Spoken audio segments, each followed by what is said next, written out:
कहते हैं जब भाग्य बुरा हो तो मीठी नदी का पानी भी खारा हो जाता है। क्या आपको भी यही लगता है? नहीं, हर अनहोनी का कारण भाग्य नहीं होता। कारण होती हैं हमारी असावधानियां। कठिनाइयों में सावधानी सबसे महत्वपूर्ण ढाल है। अनजान मार्ग पर आगे बढ़ने से पूर्व अपने एक पांव को धरा पर जमाना और दूसरे पांव से आगे आने वाली भूमि को टटोल लेना ही समझदारी है। सत्य बोलने में, वचन देने या प्रतिज्ञा लेने में सावधानी आवश्यक है। अर्थात सावधानी का अर्थ है पहले भविष्य का आकलन कर लेना। यदि घर की नींव डालने में असावधानी बरती जाए तो इमारत चाहे कितनी भी सुंदर क्यों ना हो, वो ध्वस्त हो ही जाती है। इसीलिए सुरक्षित भविष्य का आधार है वर्तमान में बरती हुई सावधानी। क्योंकि भविष्य में क्या होने वाला है ये आप जान नहीं सकते, परंतु उससे बचने के लिए सावधानी की ढाल का प्रयोग अवश्य कर सकते हैं। मनुष्य का सबसे बड़ा गुण यह है कि वो सदा अथक परिश्रम करता है और मनुष्य की सबसे बड़ी त्रुटि यही कि वो सदा छोटा मार्ग चुनता है। कदाचित इसीलिए वो वरदान चाहता है, कदाचित इसीलिए वो श्राप से भय खाता है। परंतु जय विजय हानि लाभ की भांति ही श्राप और वरदान केवल भाव मात्र हैं। कब कौन सा वरदान श्राप बन जाए और कौन सा श्राप वरदान में सिद्ध हो जाए, ये केवल मनुष्य के कर्मों पर निर्भर करता है।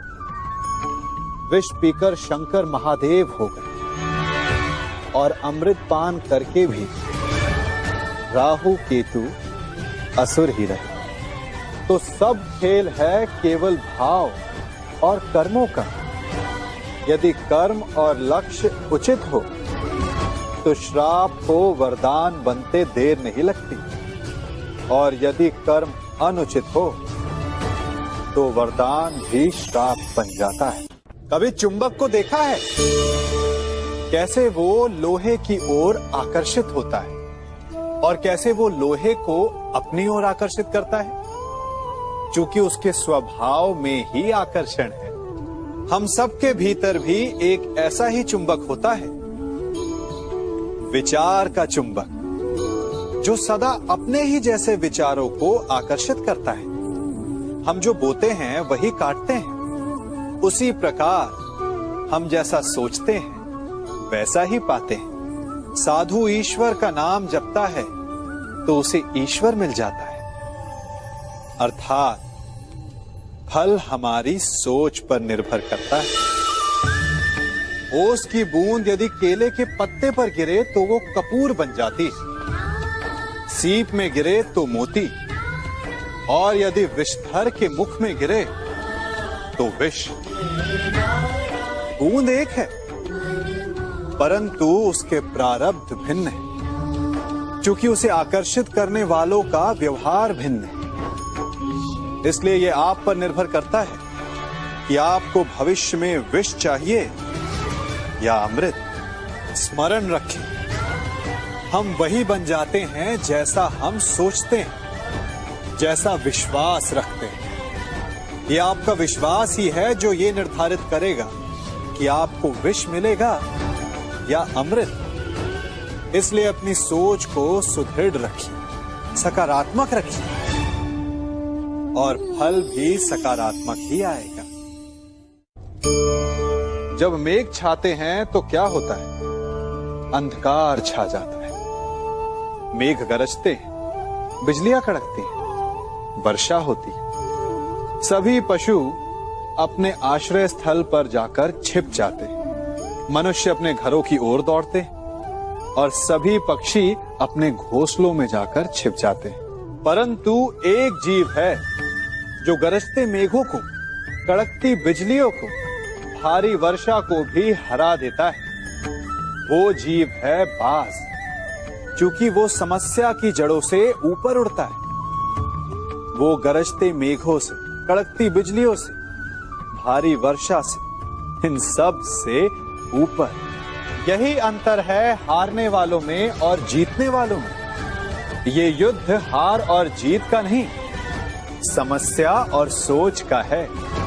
यदि आप अपनी सोच को छोटी रखेंगे तो समस्या बड़ी हो जाएगी, और यदि आप अपनी सोच को बड़ी रखेंगे तो समस्या छोटी हो जाएगी। मनुष्य जीवन की परीक्षा में सफल होने के लिए क्या नहीं करता? वो परिश्रम करता है, दौड़ भाग करता है, और ये सब करने के पश्चात भी जब उसका काम नहीं बनता तो वो नकल करता है ना? तनिक लौटिए अपने बचपन में, स्मरण कीजिए अपने बचपन की स्मृतियों का। क्या स्मरण हुआ? विद्यालय में जब आप परीक्षा देने जाते थे तो क्या होता था? आप ना सही, परंतु कोई ना कोई सफलता पाने के लिए नकल करता ही था और उत्तीर्ण भी हो जाता था, है ना?